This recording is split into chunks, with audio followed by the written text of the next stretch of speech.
কে যারা প্রশ্ন বা তারা যারা প্রশ্ন করলে তাকে বলে প্রতিকারক কারক। বিভক্তি তাহলে এটা প্রতিকারক শূন্য বিভক্তি। তার সাথে কি যুক্ত হয়েছে? এটা তো মূল শব্দ। এবার আসেন কর্ম যাকে আশ্রয় করে কাজটি সম্পন্ন করে ইংরেজিতে বলা হয় অবজেক্ট, আরবিতে বলা হয় মফউল। মফউলের বিহি আরবি মফউল। আপনি দেখেন তো আপনি দেখেন তো এখানে প্রশ্ন করব যে কি কি বিভাগ কাকে কাকে কি বা কাকে দ্বারা প্রশ্ন করে যদি কোনো উত্তর পাওয়া যায় তাকে কোন কারক বলা হয়? কর্মকারক। রবীন্দ্রনাথ গীতাঞ্জলি লিখেছেন। কি লিখেছেন? গীতাঞ্জলি। আচ্ছা আপনি বলেন তো এখানে গীতাঞ্জলি কোন কারক? কি লেখেন? কি লেখেন? গীতাঞ্জলি। কে লেখেন? রবীন্দ্রনাথ। রবীন্দ্রনাথ কোন কারক? প্রতিকারক। কি লিখছে? গীতাঞ্জলি। এবার আসেন মফুল আবার দুই ধরনের। একটা হচ্ছে মুখ্য মফুল, মুখ্য কর্ম, আরেকটা হচ্ছে গৌণ কর্ম। মানে কি মুখ্য না, সাবঅর্ডিনেট গৌণ। বাবা আমাকে একটি কলম কিনে দিয়েছেন। তাহলে এখানে আপনি জিজ্ঞেস করেন তো কি কিনে দিয়েছেন? কলম। কাকে কিনে দিয়েছে? আমাকে। এখানে মুখ্য কয়টা? দুইটা। যদি কি দিয়ে প্রশ্ন করে উত্তর পাও তাকে বলা হয় মুখ্য কর্ম বা প্রিন্সিপাল অবজেক্ট। এই দেখেন কি দিল? কলম। কলম। তাহলে কলমটা হচ্ছে মুখ্য কর্ম। কাকে দিল? আমাকে। এটা হচ্ছে গৌণ কর্ম। বুঝিনি? আজিজ রিতাকে চিঠি লিখেছে। কি লিখেছে? চিঠি।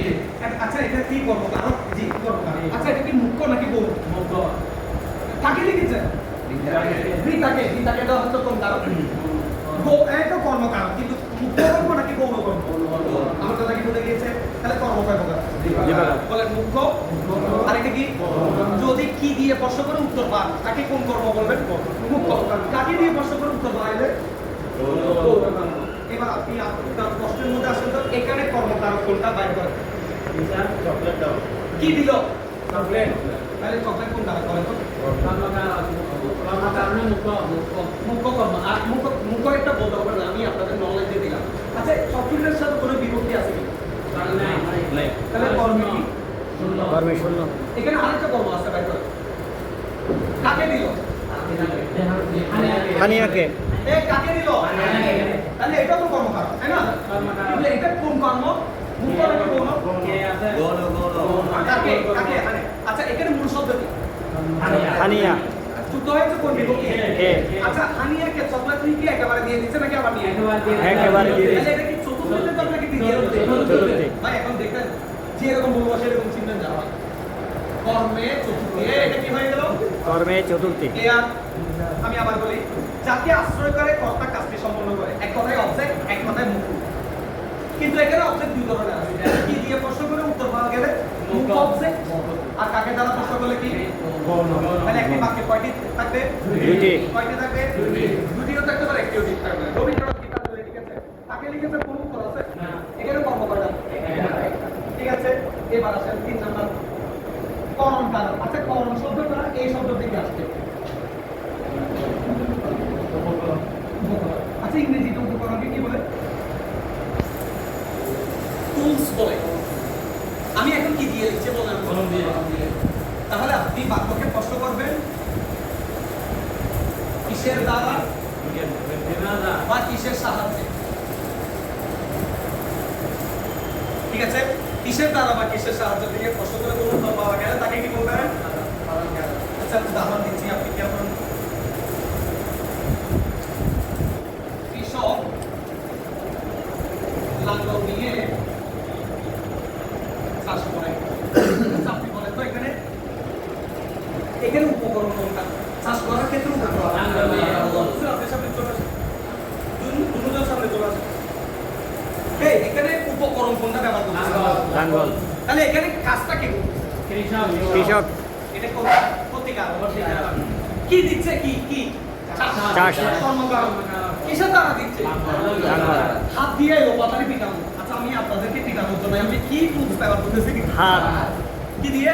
হাত দিয়ে। ফুটবলের মতো পা দিয়ে লাইটানো। আচ্ছা এখানে উপকরণ কোনটা?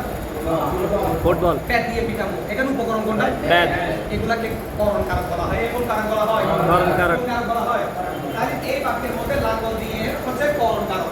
আচ্ছা এখানে মূল শব্দ কি? লাঙ্গল। দ্বারা দিয়ে কোন বিভক্তি? তৃতীয়া। কোন বিভক্তি? তৃতীয়া। তাহলে করণের তৃতীয়া। এই বাক্যের মধ্যে আপনি করণ কারক বাইর করেন। এই বাক্য থেকে করণ কারক বাইর করেন। এই পকেট থেকে আচ্ছা, নিঃসাতে একটা টুলস, আমি সবটা দেওয়ার ক্ষেত্রে কোনটা টুলস ব্যবহার করছি? হাত হাত। তাহলে হাতটা যদি করণ কারক পাই, এটার মূল শব্দ কি? নিচ হাত হাত হাত না, জি। কোন বিভক্তি যুক্ত হয়েছে? এই কোন বিভক্তি? আরে করণ করণে এতটুকু সবাই বুঝছেন? এই স্যার কলম দিয়ে লিখছে, আমি লেখার ক্ষেত্রে উপকরণ কোনটা ব্যবহার করছি? কলম প্যাড দিয়ে ছক্কা মারলাম, কিসের দ্বারা?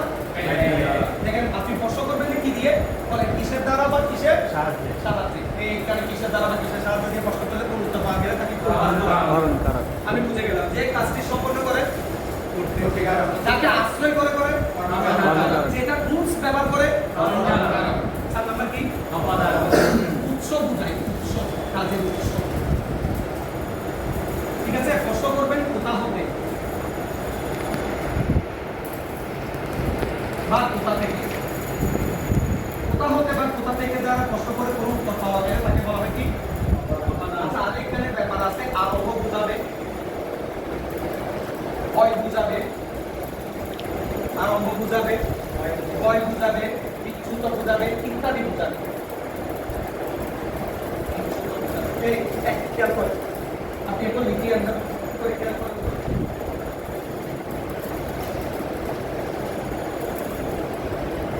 উদাহরণটা আমি এখানে দিই।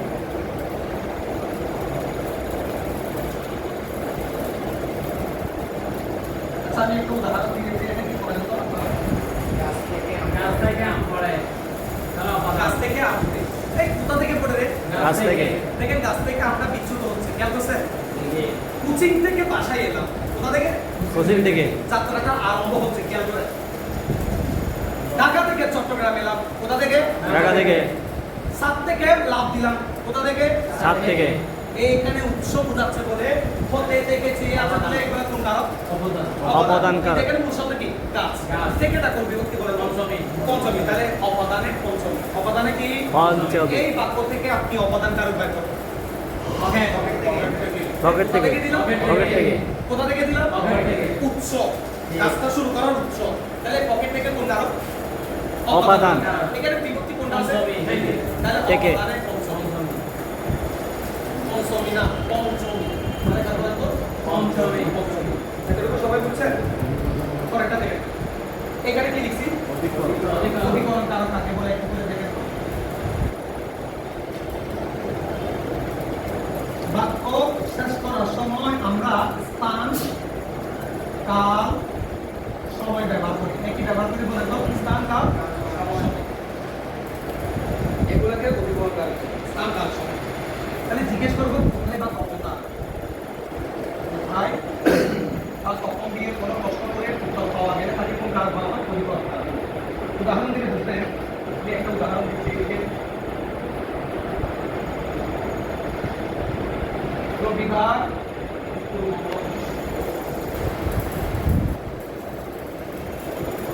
আরেকটা উদাহরণ দিচ্ছি, ছাদে বৃষ্টি পড়ে। ছাদে বৃষ্টি। আচ্ছা, আপনি দেখেন তো, আমি যদি একটা প্রশ্ন করি, একটা করেন, আমি যদি একটা প্রশ্ন করি,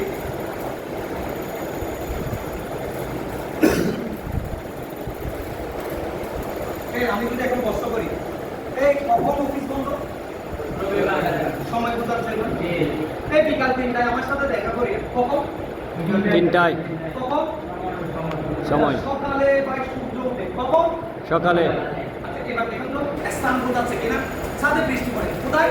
ছাদে মাদ্রাসায় পানি জমেছে, কোথায়? মাদ্রাসায় এই কোথায়? মাদ্রাসায়। নদীতে লাফ দিলাম, কোথায়? নদীতে স্থান বুঝাইলে, সময় বুঝাইলে বা কাল বুঝাইলে, কোথায় বা কখন দ্বারা প্রশ্ন করে উত্তর পাওয়া গেলে তাকে কোন কাল বলা হয়? অধিকরণ। এবার আপনি এই বাক্য থেকে অধিকরণ কারক বের করেন। সকালে এই কখন দিল? সকালে সকালে। আচ্ছা, এখানে মূল শব্দ কি? সকাল যুক্ত হয়ে কোন বিভক্তি? সপ্তমী। অধিকরণের সপ্তমী। আরেকবার বলেন তো কি? অধিকরণের সপ্তমী। আপনি পাঁচটা কারক পাওয়া শেষ। জি। এবার লাস্ট কারকটা দেখেন তো। কোন কারক আছে? র এর কোন বিভক্তি বলেন তো? র এর র এর কোন বিভক্তি? ষষ্ঠী। এর মাধ্যমে দুটা নাউন অথবা দুটা একটা নাউন আরেকটা অ্যাডভার্ব সরি অ্যাডজেক্টিভ বা বিশেষণ এই দুইয়ের মাঝে যে সম্পর্কটা তৈরি হয় তাকে বলা হয় সম্বন্ধ কারক। এর সাথে ক্রিয়ার কোনো সম্পর্ক নেই, বাকি সবার সাথে ক্রিয়ার সম্পর্ক আছে। কে দিল, কারা দিল, কি দিল, কাকে দিল, কিসের দ্বারা দিল, কিসের সাহায্যে দিল, কোথা থেকে দিল, কোথা হতে দিল, কখন দিল, কোথায় দিল, কি দিতে হবে, কারোর কোনো ক্রিয়া সম্পর্ক নাই। আপনি খেয়াল করেন তো এখানে আমি কি লিখছি, রান্না। আচ্ছা এখানে আরেকটা শব্দ লিখলাম কি, রান্না। এদের মাঝে কোনো রিলেশন আছে? নাই। দুইটা নাউনের মাঝে র এর মাধ্যমে বা এর এর মাধ্যমে যে রিলেশন হয় এই দুটো শব্দকে একক কোন কারণ হবে? সম্বন্ধ কারক। আপনি খেয়াল করেন তো, এই আরেকবার বলছি, এখানে আমি লিখছি কি,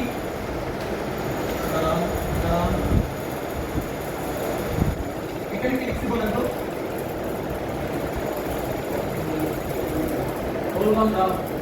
কোন রিলেশন আছে? কোন মুদাবিলাই আছে? নাই। এজ আবদ হয়েছে? নাই। এবার আপনি বলেন তো এর বসায় দেন তো কি হয়ে গেল? এখন এই দুই এর মধ্যে যে সম্পর্কটা হয়েছে এটা কি সম্বন্ধ কারক। সম্বন্ধটা কি বুঝে গেছে? কথা কি বুঝে গেছে? তাহলে র এর মাধ্যমে দুটা রিলেশন যে সম্পর্কটা তৈরি হয় শব্দের মাঝে, এখানে এটাও বিশেষ্য, এটাও বিশেষ্য, এটা বিশেষ্য, এটা কিন্তু বিশেষ্য। এই দুইয়ের মাঝে যে সম্পর্ক হবে তাকে কোন কারক বলা হয়? নিম্নের কোন কারকের সাথে ক্রিয়ার কোনো সম্পর্ক নাই? সম্বন্ধ কারক। কোন কারকের স্থান, কাল, সময় বোঝায়? অধিকরণ। কোন কারকের উৎস বোঝায়?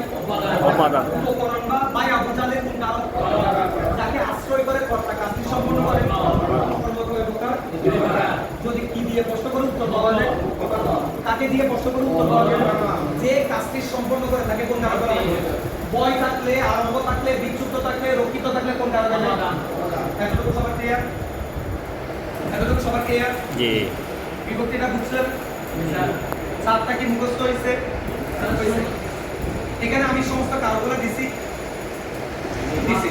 এবার আমি একটা উদাহরণ দিচ্ছি। আমার নাম কি? আমির। আপনার নাম কি? মুজাম্মেল।